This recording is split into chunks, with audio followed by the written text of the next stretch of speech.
अच्छा, deep sea के ऊपर चलते हैं। ओए होए होए, ये है वो बंदा लैंग वैनफेंग, ये चाइनी नाम है, ये चीनीज़ बंदा है और इसने $6 मिलियन लगा के खर्च के, जहाँ पर ओपन एआई के जिस तरह चैट जीपीटी है या और गूगल वालों का भी एक है, और ये ट्विटर वाला भी ग्रोक नाम का कोई बनाया उसने।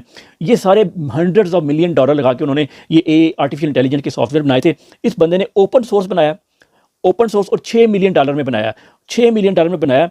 और ओपन सोर्स का मतलब यह है कि कोई कोड सामने मौजूद है, हर एक को कोड मिलेगा। हम पाकिस्तान भी कोई भी ले सकता है, कोई मैं भी ले सकता हूँ। मैं अगर सॉफ्टवेयर इंजीनियर होता तो मैं लेके उसको देख के अपनी मर्जी की उसमें चीज़ें भी ऐड कर सकता था, ठीक है, अपना निकाल सकता हूँ, अपनी एक ऐप बना सकता हूँ उसकी बेस के ऊपर, उसका अपना नाम देकर। तो ओपन सोर्स है, पूरी दुनिया में जो चाहे यूज़ कर सकता है, ठीक है। और मज़े की बात, बड़ी इंपॉर्टेंट बात, आप ये एक तो ये कि कल, पहले मैं ये बता दूं कि कल ये जब लॉन्च हुआ तो सबसे ज़्यादा स्टॉक देखें कैसे गिरे हैं। सबसे ज़्यादा स्टॉक गिरने वालों में एनवीडिया का नाम सबसे ऊपर है। एनवीडिया आपको पता है ना, 2 ट्रिलियन 3 ट्रिलियन शायद बन गई हुई थी। $2 ट्रिलियन तो मुझे कन्फर्म में से ऊपर हो गई थी। ये कंपनी बन गई थी 1 साल के अंदर। एनवीडिया के ग्राफिक कार्ड्स होते हैं, इन्होंने आर्टिफिशियल इंटेलिजेंस की एक वो चिप बनाई थी कि जो आर्टिफिशियल इंटेलिजेंस के जो ये चीज़ें हैं ना जो बना रहे हैं दुनिया, वो उसके ऊपर चलेगी।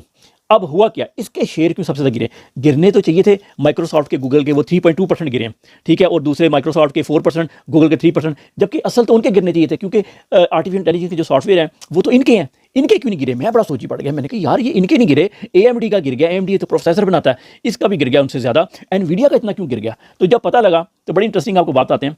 पता ये लगा कि इसको मैं बाद में दिखाता हूँ आपको। पता ये लगा कि वो जो उस बंदे ने बनाया ना सिस्टम, वो किसी नए सर्वर के ऊपर नहीं बनाया। जैसे आपको पता है हफ्ता पहले ट्रंप ने मुख्तलिफ कंसोर्शियम को बुला के उनसे बिलियन डॉलर की इन्वेस्टमेंट का वादा लिया था कि हम बड़े बड़े सर्वर्स बनाएंगे जिस पे आर्टिफिशियल इंटेलिजेंस में अमेरिका लीड करेगा। उस बंदे ने, और उसने $500 अरब उधर इकट्ठे किए थे, सोरियम को 600, 1 ट्रिलियन का कहा था, वैसे 600 चलो उसने कहा। तो जो $1 ट्रिलियन जो मांगे थे ना, मांगे तांगे थे, अभी मिले नहीं है, वो ज़रा 4-5 साल में मिले हैं।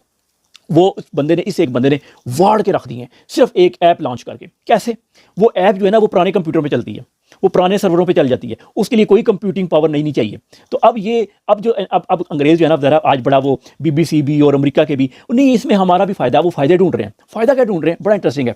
फ़ायदा ये है, ये देखें चार्ट, ये जो ग्रीन कलर है ना, ये अभी इनको चाहिए, ये 2030 तक इनको जो ऑरेंज कलर में दिखा रहा है ना, और 12,000 जो भी उस यूनिट नहीं लिखे हुए, जो 12,000 मेगावाट कह लें आप, चल एक्स्ट्रा बिजली चाहिए इन AI की कंप्यूटिंग के लिए, ठीक है, वो अगर चाहिए उनको। तो अब अगर ये जो इस बंदे ने जो प्रोग्राम बना दिया ना, जो सिस्टम बनाया, अगर कह रहे हैं हम भी इसी को यूज़ कर लें, अमेरिका क्या कह रहा है, चाइना की जो बंदे ने चीज़ बनाई है ओपन सोर्स, हम भी इसी को यूज़ कर लेंगे, तो हमारी जो बिजली की खपत है ना वो 30-40% 2030 तक जो हमें चाहिए, स्पेशल इसके लिए हमने जनरेशन करनी है, एटमी प्लांट लगाने हैं, या वो अब हमें कम लगाने पड़ेंगे।